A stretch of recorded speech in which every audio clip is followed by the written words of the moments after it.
बिस्मिल्लाहिर्रहमानिर्रहीम। अस्सलाम वालेकुम नाज़रीन, आप यूट्यूब और फेसबुक चैनल देख रहे हैं। मैं राना उज़ैर हूँ।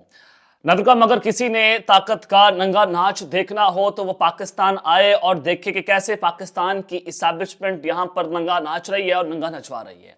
आज कुछ बड़ी इंपॉर्टेंट खबरें लेकर जनाब आपकी खिदमत में हाजिर हुआ हूँ। सबसे पहली खबर पर हमने बात करनी है कि जजेस को इस वक्त धमकियां मेज खत लिखे जा रहे हैं। इस्लामाबाद हाई कोर्ट के 8 जजेस, लाहौर हाई कोर्ट के 3 जजेस, सुप्रीम कोर्ट ऑफ पाकिस्तान के 4 जजेस को धमकियां मेज खत, उनको कत्ल करने की धमकियां दी गई हैं। अब ये सबसे बड़ा सवाल ये है कि खत राना उज़ैर ने तो नहीं लिख दिया, ये खत किसी टीटीपी के दहशतगर्द ने नहीं लिखा होगा, ना उनका इससे कोई ताल्लुक होगा कि जजेस इस वक्त अपने प्रिंसिपल स्टांस पे खड़े हो गए हैं। उनको धमकियां देने वाले कौन लोग हो सकते हैं, आज उसका पता चल चुका है। और खत किसने लिखा, खत कहां से आया, पोस्ट कहां से हुआ, मुकम्मल डिटेल्स जनाब मैं आपके सामने आज बमा हकाइक और बमा सबूत रखने जा रहा हूं। बड़ी इंपॉर्टेंट डिटेल्स हैं।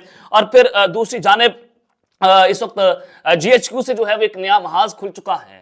और ये नया महाज कैसे खुला है, army chief general Asim Munir साहब जो हैं वो इस वक्त फ्रंट से लीड कर रहे हैं पाकिस्तान को। चाहे वो पाकिस्तान की मौशी सूरत हाल हो, चाहे वो पाकिस्तान की पॉलिटिकल सिचुएशन हो, वो सिक्योरिटी की सूरत हाल हो, बाहर दौरे करने हो, अपने जनाब जो है वो बैरून मुल्क से कैसे लेने हो, आर्मी चीफ हर जगह पर जो है वो स्टैंड कर रहे हैं, फ्रंट से खेल रहे हैं। और ये मौजूदा हुकूमत इस वक्त फ्लॉप हो गई है और इसी वजह से सारा कुछ हो रहा है। तो आज एक नया महाज खुला है। इमरान खान और army chief general Asim Munir साहब जो हैं उनकी डील तय हो गई है। ये डील तय हो गई है। मैं आपको एक बहुत बड़ी खबर आज अपने इस यूट्यूब चैनल से ब्रेक करने जा रहा हूं कि इमरान खान की रिहाई और दूसरा एक बहुत बड़ी प्रेस कॉन्फ्रेंस, ये मुकम्मल डिटेल्स आपके सामने रखनी है कि प्रेस कॉन्फ्रेंस क्या है, कैसे खान साहब की रिहाई आपको होने जा रही है, उसकी कौम को मुबारकबाद आज मैं देने जा रहा हूं। तमाम तर डिटेल्स हैं, लेकिन अगर आपने चैनल को सब्सक्राइब नहीं किया, चैनल को सब्सक्राइब कर लें, बेल आइकन को दबा दें, आने वाली तमाम तर अपडेट्स आपकी खिदमत में बर वक्त पेश होती रहें। नाज़रीन, पाकिस्तान तहरीक इंसाफ इस वक्त अंदरूनी लड़ाई का शिकार है, जिसमें शेर अफजल मर्रद साहब को जब फोकल पर्सन की लिस्ट से निकाला गया तो उनकी जानिब से इस पर रद्द अमल भी आया। और पाकिस्तान तहरीक इंसाफ का जो सियासी ग्रुप है, यानी कि जो सियासतदान है, वो नहीं चाहते कि जो ये वकला पार्टी को हाईजैक कर चुके हैं या फिर वकला जिस तरह से पार्टी को लेकर चल रहे हैं, इस तरह से अब ये काम नहीं होगा। अब पाकिस्तान तहरीक इंसाफ को सियासतदान ही चलाएंगे, पाकिस्तान तहरीक इंसाफ को अब लीड सियासतदान ही करेंगे। वकला ने जितना पार्टी को नुकसान पहुंचाना था पहुंचा लिया है, अब मजीद पाकिस्तान तहरीक इंसाफ उसकी मुतहम्मिल नहीं हो सकती। तो जनाब आज जो है वो एक अहम तरीन ट्वीट सामने आया। बैरिस्टर गौहर अली खान साहब ने ये ट्वीट किया है और उन्होंने जो है वो इमरान खान के मंजूर करदा फोकल पर्सन्स का ऐलान कर दिया है। रहनुमा पाकिस्तान तहरीक इंसाफ ने ये ट्विटर पर अपना ट्वीट में कहा कि इमरान खान ने मुझे और शिबली फराज को नया फोकल पर्सन तैनात किया है, यानी कि बैरिस्टर गौहर अली खान और शिबली फराज इमरान खान के नए फोकल पर्सन होंगे। जबकि हमारे अलावा फोकल पर्सन की टीम में उमर अयूब, इंतजार हुसैन पंजोथा और सेनेटर अली जफर को भी नए फोकल पर्सन के तौर पर तैनात किया गया है। इससे कबल इमरान खान साहब ने बैरिस्टर गौहर, शेर अफजल मर्रद और बैरिस्टर उमैर न्याजी जो है उनको शामिल किया था और इसमें से 2 नाम जो है बैरिस्टर उमैर न्याजी और शेर अफजल मर्रद साहब का नाम निकाल दिया गया था और नाम निकालने के बाद अब नए नाम जो है वो इमरान खान साहब ने दे दिए हैं। अब फिर दूसरी जानिब चौधरी परवेज इलाही साहब जो है उनको इलेक्शन लड़ने की इजाजत नहीं दी जा रही थी, तो आज उनको ज़िमनी इलेक्शन लड़ने की इजाजत मिल चुकी है। और लाहौर हाई कोर्ट के जैसे शायद बिलाल हुसैन ने वकला के दलाइल मुकम्मल होने के बाद महफूज फैसला सुनाया और अदालत ने ट्रिब्यूनल का फैसला बरकरार रखा है। तो लिहाजा अब चौधरी परवेज इलाही साहब जो हैं वो इलेक्शन लड़ने के अहल हो गए हैं और वो ज़िमनी इंतखाब गुजरात से लड़ रहे हैं। तो वहाँ पर ये हो रहा है कि इंतजामिया ने चौधरी परवेज इलाही साहब जो हैं उनके जो बैनर्स हैं उनको उतारना शुरू कर दिया है। उनके बैनर्स आप रोड्स के ऊपर नहीं लगा सकते, हालांकि जो उनके मुकाबिल जो उम्मीदवार हैं वो जनाब वहाँ पर अपना इलेक्शन लड़ रहे हैं, कैंपेन कर रहे हैं, उनके बोर्ड, उनके बैनर्स लग रहे हैं, लेकिन पाकिस्तान तहरीक इंसाफ को सब कुछ करने की इजाज़त अभी तक भी नहीं है। हालांकि मुंतखब हुकूमत काम कर रही है और यहाँ से एक चीज़ बड़ी वाज़ेह है कि शहबाज शरीफ या मरियम नवाज की हुकूमत नहीं है, ये जनाब हुकूमत है पाकिस्तान की इस्टेब्लिशमेंट की हुकूमत। ये मार्शल प्लस प्लस पाकिस्तान में इस वक्त लगा हुआ है। और फिर दूसरी जानिब एक बहुत बड़ा दौड़ा, एक बहुत अहम पेशरफ कि वज़ीर आज़म शहबाज शरीफ को सऊदी अरब की जानिब से उम्रे की दावत मिल गई, उनको उम्रे की दावत पर बुलाया जा रहा है। और ये दौरा जो है वो सिर्फ उम्रे की दावत पर जो है वो महदूद नहीं होगा और ये दौरा बहुत इंपॉर्टेंट है पाकिस्तान की पॉलिटिकल सिचुएशन को लेकर। Army chief general Asim Munir साहब ने हालिया दौरा किया सऊदी अरब का, मोहम्मद बिन सलमान से उनकी मुलाकात हुई, उस मुलाकात में इमरान खान साहब के हवाले से बात, और फिर यह भी कहा जा रहा है कि इमरान खान साहब को सऊदी अरब भेजा जाएगा, इमरान खान साहब को जो है वो वहाँ पर जिला वतन उनको कर दिया जाएगा कि वो बाकी जिंदगी जो है वो वहाँ पर गुजारें, लेकिन इमरान खान साहब पाकिस्तान छोड़ने को तैयार नहीं है। लेकिन ये खबरें चल रही हैं बैक एंड के ऊपर सऊदी अरब पाकिस्तान में उनकी जो पॉलिटिकल सिचुएशन है हमारी, उसमें अपना अहम तरीन रोल भी अपना प्ले कर रहा है। लेकिन इमरान खान साहब के हवाले से अब हाथ उठा लिए गए हैं अरब ममालिक ने कि जनाब हम इसको नहीं मना सकते। तो ज़राए का ये कहना है कि सऊदी वली अहद शहज़ादा मोहम्मद बिन सलमान से मुलाकात तय होने के बाद वज़ीर आज़म सऊदी अरब रवाना होंगे और दौरे के दौरान वो जनाब वली अहद मोहम्मद बिन सलमान के साथ मुख्तलिफ मकसूदों से मुतल्लिक बातचीत करेंगे और वज़ीर आज़म की जानिब से शहज़ादा मोहम्मद बिन सलमान को दौरे पाकिस्तान की दावत दी जाएगी। बताया जा रहा है कि पाकिस्तान में सऊदी अरब बड़ी सरमायाकारी का ख्वाहिशमंद है, जिसके तहत रेकोडेक में $1 बिलियन तक सरमायाकारी तवक्को है। वज़ारत ख़ज़ाना के ज़राए का ये कहना है कि OGTCL और PPL के शेयर्स सऊदी अरब को फरोख्त किए जाएंगे और सऊदी अरब की जानिब से सरमायाकारी आइंदा माह जो है वो किए जाने की तैयारियां हैं। इस हवाले से वज़ीर आज़म कमेटी तश्कील दे देंगे। तो लिहाजा ये जनाब सारी चीज़ें आपके सामने हैं। तो ये एक बहुत अहम दौरा पाकिस्तान की सिचुएशन को लेकर, पॉलिटिकल सिचुएशन, इकोनॉमिक सिचुएशन, और ये कर्जे नहीं दिए जा रहे। सऊदी अरब सरमायाकारी और कर्ज अपना तब देगा पाकिस्तान को जब इमरान खान साहब को रिहा किया जाएगा और फिर पाकिस्तान में पॉलिटिकल सिचुएशन को हैंडल किया जाएगा। ये उनका सबसे बड़ा जो है वो मुतालबा है कि अपनी जो सियासी अदम इस्तेकाम है उसको खत्म किया जाए, जो सबसे बड़ा लीडर है उसको जेल से बाहर निकालें, अवाम की आवाज़ को सुना जाए, तब जाकर पाकिस्तान में सरमायाकारी और उनको कर्ज जो है फराहम किया जाएगा। अब ये सारी चीज़ें जनाब आपके सामने है। आपको मैंने इमरान खान की रिहाई की आज एक मुबारकबाद देनी है कि खान साहब अब ईद के बाद जो है वो आपके सामने रिहा हो जाएंगे, क्योंकि एक केस के अंदर उनको रिहाई मिल गई है। तो शाखाना केस में उनकी सजा को मुअत्तल कर दिया गया, उनको रिहा करने का जो है हुक्म जारी कर दिया गया और अब 2 केसेस बाकी हैं, साइफर केस और दौरान इद्दत निकाह का केस। दौरान इद्दत निकाह केस एक ऐसा केस है जो मोरल ग्राउंड्स के ऊपर भी स्टैंड नहीं करता और फिर जनाब ये जो है वो भी केस जो है वो जल्द आपको देखेंगे कि इस्लामाबाद हाई कोर्ट से उड़ जाएगा। लेकिन साइफर का केस इस वक्त बहुत इंपॉर्टेंट था कि जिसमें इमरान खान को गद्दारी का सामना करना पड़ा, दहशतगर्दी के केसेस का सामना करना पड़ा, इमरान खान को गद्दार फितना, उसमें बहुत सारी चीजें आपके सामने थी कि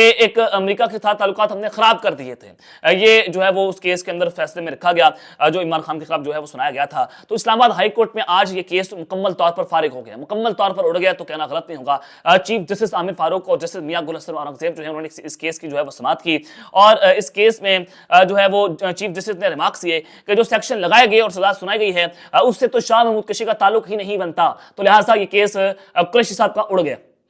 कुरैशी साहब साइफर केस में जेल के अंदर हैं, तो वो भी जनाब ईद के बाद रिहा हो जाएंगे।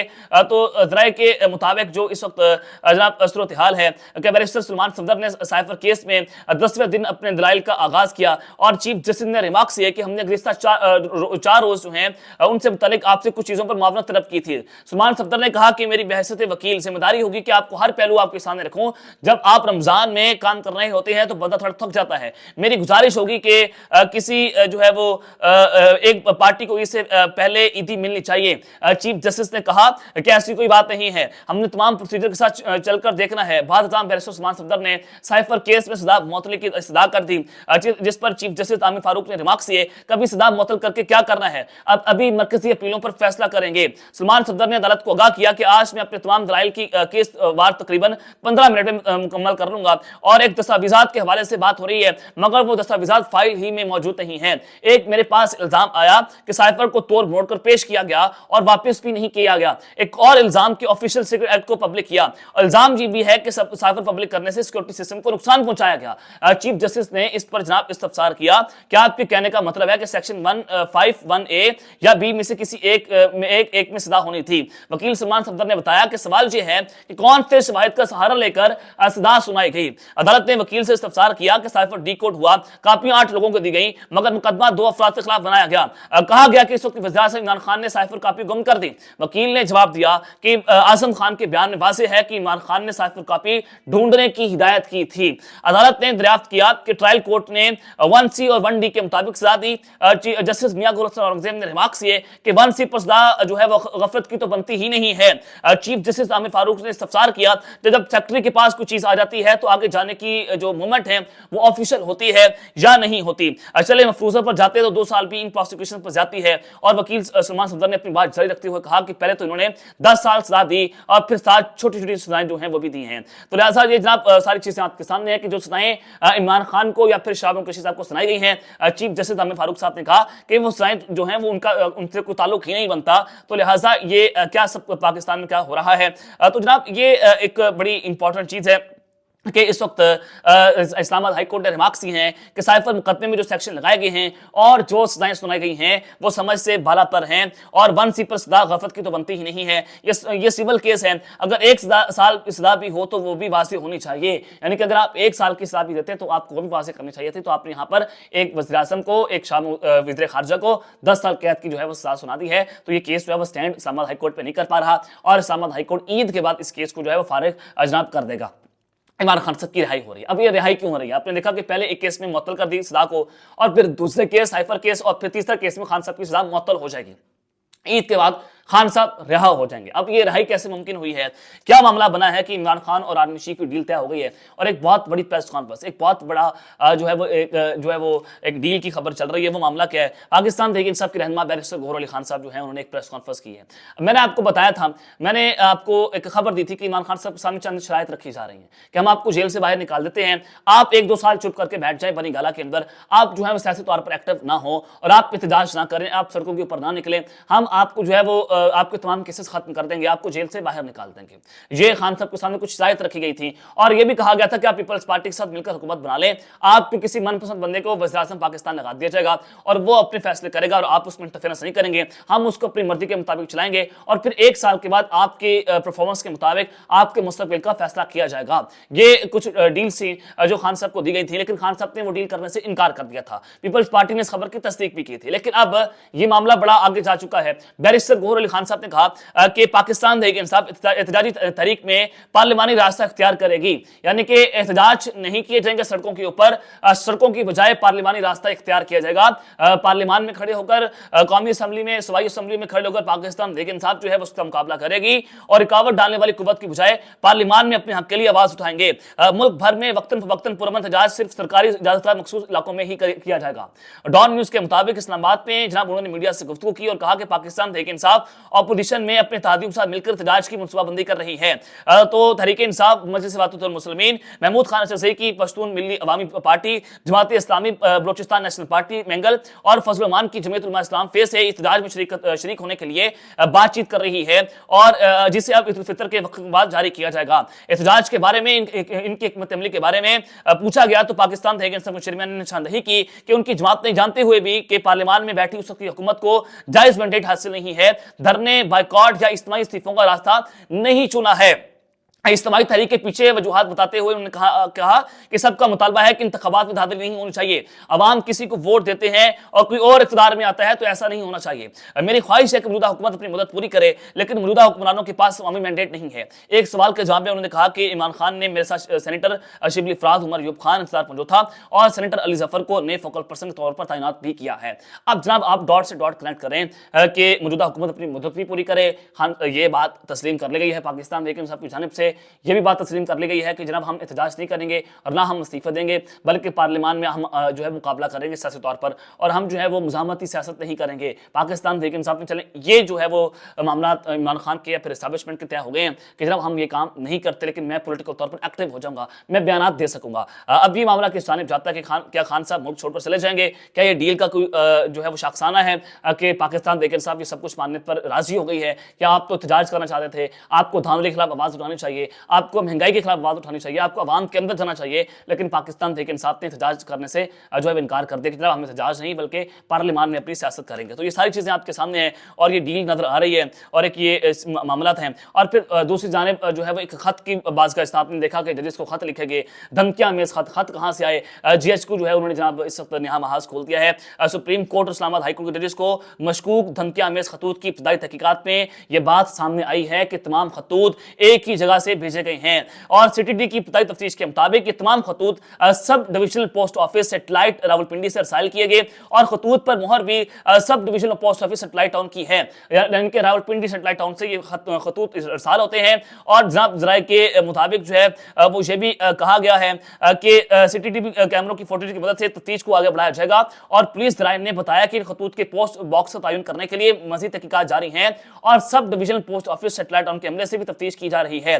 اور ذرائع کا یہ بھی کہنا ہے کہ اسلام آباد پولیس متعلقہ پوسٹ آفس کے تمام پوسٹ باکسز کے قریب فوٹیج اکٹھی کر رہی ہے، جبکہ سپریم کورٹ اور ہائی کورٹ کی عمارتوں سمیت ارد گرد لگے سی سی ٹی وی کیمروں کی فوٹیج بھی لے لی گئی ہے۔ تو جناب یہ معاملہ ہے، اور خبر یہ ہے کہ پہلے کل سی ٹی ڈی کے افسر نے ڈی ایس جی نے بتایا کہ جو خط لکھا گیا ہے اسلام آباد ہائی کورٹ کے ججز کو، وہ خط جو ہے وہ جی ایچ کیو سے 1 کلومیٹر کا جو فاصلہ بنتا ہے، جو جی پی او پوسٹ آفس بنتا ہے، وہاں پر صدر سے وہ خط وہاں پر پہنچا ہے اور وہاں سے ڈیلیور آگے کیا گیا جناب جو متعلقہ لوگ ہیں وہاں پر پہنچایا گیا، یعنی کہ راولپنڈی اور جی پی پوسٹ آفس کا جو لوکیشن ہے اگر آپ دیکھیں تو 1 کلومیٹر کا فاصلہ بنتا ہے، تو وہاں سے خط جو ہے وہاں پر ارسال کیا گیا۔ تو ایک نیا محاذ کے پنڈی سے خط کیوں گئے ہیں؟ پنڈی ایک بڑی اہم جگہ ہے، وہاں پر مری روڈ اور وہاں پر جناب جو ہے وہ پھر جو سیٹلائٹ ٹاؤن ہے اس کے قریب جو ہے وہ آئی ایس آئی کے دفاتر بھی ہے، اور پھر صدر کے قریب جی ایچ کیو ہونا، تو یہ ایک بڑے معنی خیز چیزیں مل رہی ہیں۔ ڈاٹ سے ڈاٹ کنیکٹ کریں، تو اب تک کے لیے اپنا خیال رکھیے گا، اور اس سے اپنا زمین ہے پاکستان زندہ باد۔